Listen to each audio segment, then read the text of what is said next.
Hi guys, आज हम बात करने जा रहे हैं रूट्स ऑफ ड्रग एडमिनिस्ट्रेशन के बारे में। पिछले वीडियो में हम बात किए थे हाउ टू स्टडी फार्माकोलॉजी के बारे में। फार्माकोलॉजी के अंदर में घुसने से पहले हम जाने थे कैसे फार्माकोलॉजी को पढ़ा जाता है। आज हमारा पहला टॉपिक है routes of drug administration. Routes of drug administration का मतलब क्या है? जिस पाथवे से हमारे बॉडी में ड्रग्स को इंसर्ट किया जाता है उसको रूट्स ऑफ ड्रग एडमिनिस्ट्रेशन कहते हैं। मतलब कि हमारा बॉडी के अंदर में ड्रग कौन कौन से रास्ते से ड्रग को इंसर्ट किया जाता है, घुसाया जाता है, उसको रूट्स ऑफ ड्रग एडमिनिस्ट्रेशन कहते हैं। अब रूट्स ऑफ ड्रग एडमिनिस्ट्रेशन के मेनली दो सब पार्ट है, लोकल एंड सिस्टेमेटिक। लोकल मतलब कि हमारा बॉडी का जो लोकल एरिया है, मतलब कि स्किन, उसको उसके उसके ऊपर जब ड्रग लगाया जाता है उसको local route of drug administration कहते हैं। Systemic route of drug administration के अंडर में हमारा oral route of drug administration आता है। IM route of intramuscular route, हमें जो इंजेक्शन दिया जाता है, IM route of intramuscular routes of drug administration उसके अंदर में आता है। Intravenous routes of drug administration उसके अंदर में आता है। अब हम जानेंगे लोकल के अंदर में कौन कौन से मेन सब पार्ट है। एक आता है ट्रॉपिकल, एक आता है इंट्राथेकल, एक आता है इंट्रा आर्टिकुलर। अब हम जानेंगे ट्रॉपिकल क्या है। जब हमारे स्किन में ड्रग को रब किया जाता है, दिया जाता है, उसको हम ट्रॉपिकल रूट बोलते हैं। ट्रॉपिकल रूट में स्किन में ड्रग को अप्लाई किया जाता है। ट्रॉपिकल रूट में स्किन में ड्रग को अप्लाई किया जाता है।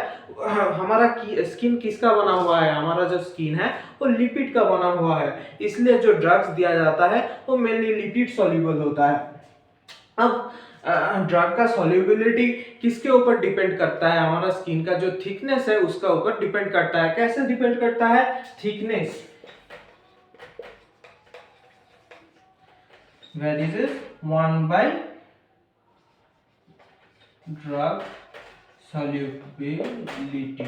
मतलब कि हमारा जो ड्रग का सॉल्युबिलिटी है वो स्किन का थिकनेस के साथ इनवर्सिबली कनेक्टेड है। मतलब कि हमारा स्किन का जितना ज्यादा थिकनेस होगा उतना कम ड्रग सॉल्युबल होगा। अब और हमारा स्किन का थिकनेस जितना कम होगा उतना ज्यादा ड्रग सॉल्युबल होगा, और थिकनेस जितना ज्यादा होगा उतना कम ड्रग सॉल्युबल होगा। अब स्किन के थिकनेस के ऊपर डिपेंड करके ड्रग के सॉल्युबिलिटी के ऊपर कुछ टर्म्स को डिवाइड किया गया है। पोस्टेरियर ऑरिकुलर, हमारा जो कान का नीचे वाला जो हिस्सा है उसमें ड्रग सबसे ज्यादा सॉल्युबल होता है। उसके बाद है स्क्रोटल, हमारा पेनिस का जो नीचे वाला हिस्सा है उसमें सेकेंडली ड्रग ज्यादा सॉल्युबल होता है। थर्डली ड्रग ज्यादा सॉल्युबल होता है हमारा जो स्कैल्प है, जो बाल का नीचे वाला स्किन है, उसमें ड्रग थर्डली ज्यादा सॉल्युबल होता है। फोर्थ है डॉर्सम ऑफ हैंड, हमारा हाथ का जो ये वाला हिस्सा है, ये वाला हिस्सा में ड्रग फोर्थली सॉल्युबल होता है। और फिफ्थली ड्रग सॉल्युबल होता है पैर का सबसे नीचे वाला स्किन में, उसको प्लांटर एरिया बोलते हैं। अब हम आते हैं intrathecal route of drug administration में। Intrathecal route of drug administration क्या है? Intrathecal route of drug administration में हमारा स्पाइनल कॉर्ड में डायरेक्टली ड्रग को इंसर्ट किया जाता है। वो मेनली कैंसर पेशेंट के लिए है, मेनली कैंसर पेशेंट के लिए है। और जब हम ट्रिपल बी मतलब ब्लड ब्रेन बैरियर को जल्दी क्रॉस करना चाहते हैं तब भी हम intrathecal routes of drug administration को प्रेफर करते हैं। इसमें एक एग्जांपल है मेथोट्रिक्सेट। मेथोट्रिक्सेट क्या है? मेथोट्रिक्सेट एक कैंसर में दिया हुआ जाता ड्रग है जो intrathecal route of drug administration में यूज होता है। अब हम आएंगे intra articular drug routes of drug administration. Intra articular route क्या होता है? हमारा जो जॉइंट का मिडिल वाला, कोई भी हड्डी का जो जॉइंट है उसका जो मिडिल वाला हिस्सा है उसको intra articular route of drug administration कहते हैं। अब ये हुआ खत्म हमारा local route of drug administration. अब आते हैं हम systematic route of drug administration. Systematic route of drug administration में मेनली दो हिस्से होते हैं, एक होता है जीआईटी और एक होता है प्लांटेरल। जीआईटी में मेनली प्लांटेरल आपको अगर नहीं दिखाई जा रहा है मैं बोल देता हूं, ये प्लांटेरल है, इसको आप नोट कर सकते हैं। अब जीआईटी में मेनली दो हिस्से होते हैं, एक होता है oral route of drug administration, एक होता है rectal route of drug administration. सबसे फेमस रूट तो ओरल रूट ही है। हम लोग सभी मेनली ड्रग्स जो लेते हैं, कोई भी आम आदमी मेनली ड्रग्स जो लेते हैं, कोई नॉन बीमार वाला जो जिसको बीमार नहीं हुआ, कम सम बीमार हुआ, वो ओरल रूट से ही ड्रग लेता है मेनली। ओरल रूट मतलब हम जो ड्रग को हमारा जो टांग है, टांग के ऊपर रख के पानी पी लेते हैं और कुछ कर लेते हैं, मतलब मुंह के अंदर से जो ड्रग जाता है वो oral route of drug administration है। अब rectal route of drug administration क्या है? Rectal route of drug administration है हमारा बॉडी का जो एनल कैनल है, एनल कैनल के ऊपर में एक पार्ट है रेक्टम करके, रेक्टम करके एक पार्ट है जिसमें हमारा जो वेस्ट मटेरियल है वो आके जमा होता है। उस पार्ट में हम जब हमारा पेशेंट वॉमिटिंग सिचुएशन में है और कोई मतलब ओरल रूट से ड्रग नहीं ले सकता, उसको हमें रेक्टल रूट से ड्रग देना पड़ता है। मेनली जो न्यूबॉर्न बेबी होते हैं उनको ओरल रूट से ड्रग देना थोड़ा मुश्किल होता है, उनको रेक्टल रूट से ड्रग दिया जाता है। रेक्टल रूट से क्यों ड्रग दिया जाता है? उनका रेक्टल रूट पे एक वेन है, हेमोरॉयडल वेन होता है। रेक्टल रूट में हेमोरॉयडल वेन होता है जिसका जो वो फास्ट पास मेटाबॉलिज्म को 50% करके कम कर देता है। फास्ट पास मेटाबॉलिज्म क्या होता है? हम जब ड्रग लेते हैं उसके अंदर जो ड्रग का जो पोर्शन है वो पहले लीवर में चला जाता है, पहले ही लीवर पे जाके मेटाबोलाइज होकर खत्म हो जाता है। उसको रोकने के लिए, उसको कम करने के लिए हमें रेक्टल रूट से कभी कभी ड्रग्स को देना पड़ता है। जो न्यूबॉर्न बेबी होता है, न्यूबॉर्न बेबी पे हमारा कुछ टाइप पे सीजर्स दिखाई जाता है। सीजर्स मतलब कि उसका बॉडी स्टीफ हो जाता है, उसका नर्वस सिस्टम थोड़ा एबनॉर्मल हो जाता है, तब उसे रेक्टल रूट से ड्रग दिया जाता है, जैसे कि डायज़ेपाम। मतलब कि छोटा मोटा एपिलेप्सी हो तो उसको ये डायज़ेपाम दिया जा सकता है। अब आते हैं पेरेंटरल रूट पे। पेरेंटरल रूट क्या होता है? पेरेंटरल रूट मतलब कि हमारा बॉडी में जो इंट्रावास्कुलर, इंट्रावेनस, सबक्यूटेनस, इंट्राडर्मल जो रूट होता है वो पेरेंटरल रूट के अंदर में पड़ता है। मतलब कि पेरेंटरल रूट में दो मेनली सब पार्ट होते हैं जिसको कहते हैं, आप अगर नहीं दिखाया जा रहा तो आप नोट कर सकते हैं, मैं बोल देता हूँ। पेरेंटरल रूट के अंदर मेनली दो टॉपिक होते हैं, इंजेक्टेबल एक होता है, एक होता है नॉन इंजेक्टेबल। मतलब इंजेक्टेबल के अंदर में हमारा मेनली दो पार्ट होता है, एक मेनली चार पार्ट होते हैं। एक होता है इंट्रामस्कुलर, एक होता है इंट्रावेनस, एक होता है सबक्यूटेनस, एक होता है इंट्राडर्मल। इंट्रामस्कुलर का मतलब क्या है? अब इंट्रामस्कुलर का मतलब हमें पता है, हमारा जो मसल्स है उस मसल्स पे जब इंजेक्ट किया जाता है ड्रग को, उसको इंट्रामस्कुलर रूट बोलते हैं। अब इंट्रावेनस रूट क्या है? इंट्रावेनस रूट हमको सबको पता है, जब हमारा ब्रेन्स के थ्रू ड्रग्स को इंजेक्ट किया जाता है उसको इंट्रावेनस रूट बोलता है। अब सबक्यूटेनस रूट क्या है? सबक्यूटेनस रूट में हमारा जो स्किन है उस स्किन के नीचे वाले हिस्से पे, उस स्किन के नीचे, एकदम नीचे वाला हिस्से पे जो ड्रग्स इंसर्ट किया जाता है उसको सबक्यूटेनस रूट बोलते हैं। सबक्यूटेनस रूट का एक एडवांटेज है, हम सेल्फ मतलब खुद ब खुद डॉक्टर के पास जाए बिना भी ड्रग्स ले सकता है। जैसे कि हम जो इंसुलिन लेते हैं वो सबक्यूटेनस रूट से लिया जाता है। मतलब कि हमारा जो स्किन है, स्किन का नीचे वाला हिस्से में इंसुलिन को इंसर्ट किया जाता है। इंट्राडर्मल रूट मतलब सबक्यूटेनस रूट के थोड़ा सा नीचे वाला हिस्से पे जो ड्रग्स लिया जाता है उसको इंट्राडर्मल रूट बोलता है।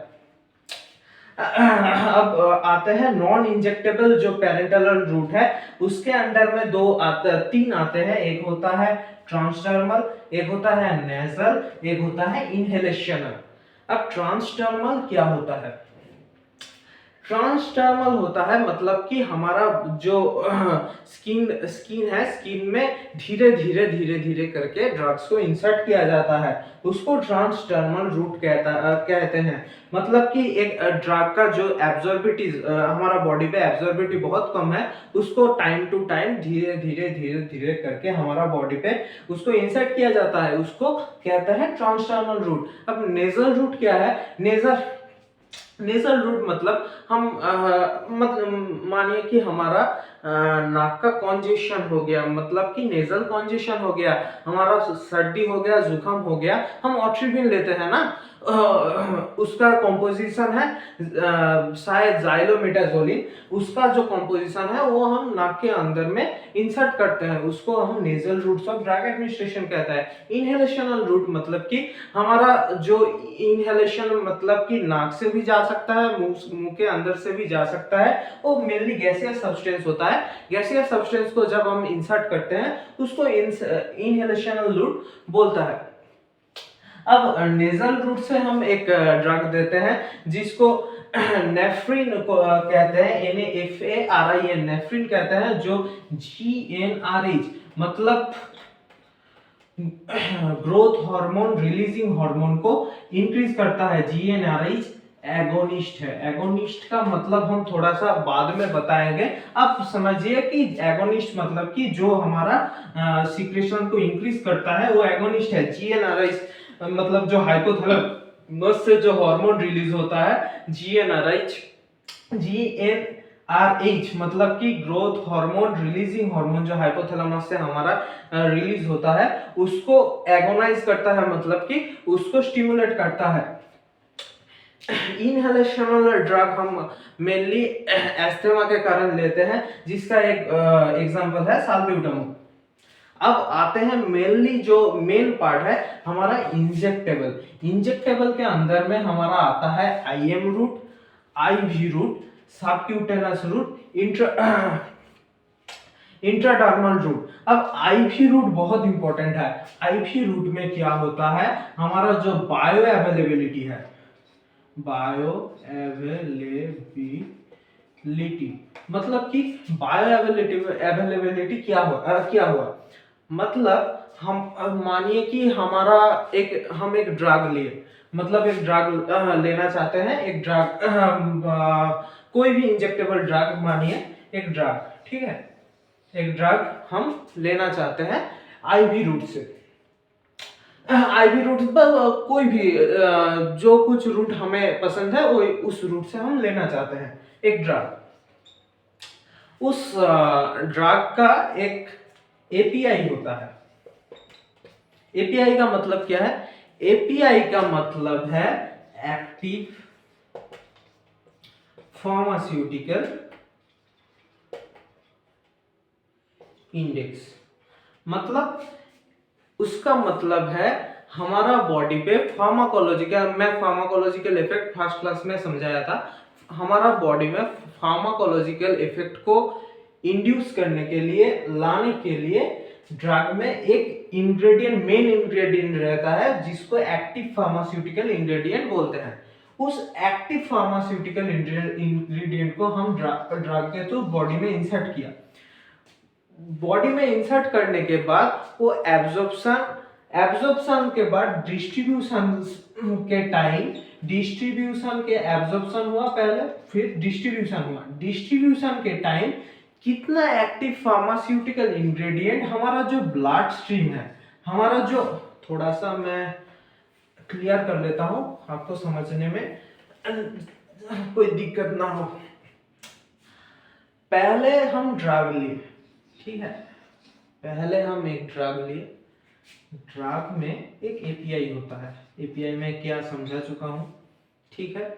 अब हम कोई भी रूट से उस ड्रग को बॉडी में इंसर्ट किया, फिर उसके बाद में हमारा बॉडी पे हो गया एब्जॉर्प्शन के लिए, ठीक है, फिर गया डिस्ट्रीब्यूशन के लिए, फिर हो गया ब्लड स्ट्रीम पे। ब्लड स्ट्रीम मतलब सिस्टेमिक सर्कुलेशन,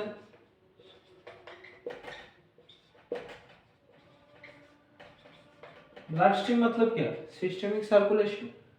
पहले मैंने ड्रग लिया, उसका एक एपीआई है, वो बॉडी में गया, बॉडी में एब्जॉर्ब हुआ, एब्जॉर्ब होकर डिस्ट्रीब्यूट हुआ, फिर गया सिस्टमिक सर्कुलेशन में। पहले हमारा जो एपीआई था वो मानिए 100 था, अब आ गया 90 पे। ये पूरा बात होने पे एक टाइम हमको लगा, ठीक है। इस टाइम के अंदर में ये जो एपीआई का कॉन्सेंट्रेशन है, एक्टिव फार्मास्यूटिकल इंग्रेडिएंट का जो कॉन्सेंट्रेशन है, वो जाके कितना हुआ, उसका जो फ्रैक्शन है टाइम के इंटरवल पे, उसको हम कहते हैं बायो अवेलेबिलिटी।